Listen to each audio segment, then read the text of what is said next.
Okay, we are on Gettysburg bus tour, getting ready to go on a battlefield tour. Say hi to Nathan. Hi, Nathan.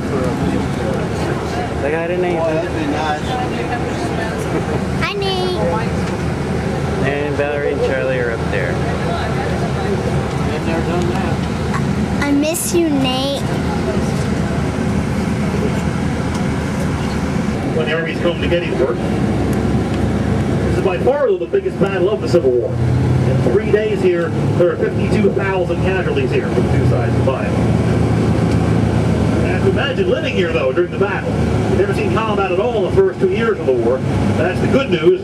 The bad news is the biggest battle of the war lands on your doorsteps on July 1st and surrounds the town the next 3 days of the battle. But people in town are scared to death, hide in their basement, their barn, root cellar, neighbor's farm, destroy and disappear for 3 days. They come out of their homes, though, on July 4th and 5th. The armies are gone. Head back behind you, back into Virginia, where they came from in the first place for this campaign. But the armies leave behind here in town 22,000 wounded men. Every church, every house, every barn, and hospital. They also leave behind 8,000 dead men and nearly 6,000 dead horses out there in the field, bloating up and decomposing fast in the July heat. Here on the right, though, past the tall lawn with the stone wall, the tall trees, the top of the hill there's the National Cemetery. Northern dead buried there in the months after the battle. Also, Abraham Lincoln's up here on top of the hill here down in the right rear there of you. Who was born 407 years ago the Gettysburg Address. It was in November, about 4.5 months after the battle. Head north, though, now through town. Really a nice-sized town, really a small city back then. About 2,500 people living here during the battle.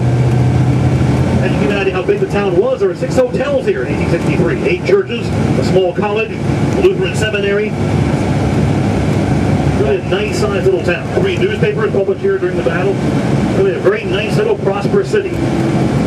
They've never seen combat at all, though. They have no clue they're in the bullseye of the biggest battle of the war coming their way that June and July. It shows these Civil War buildings.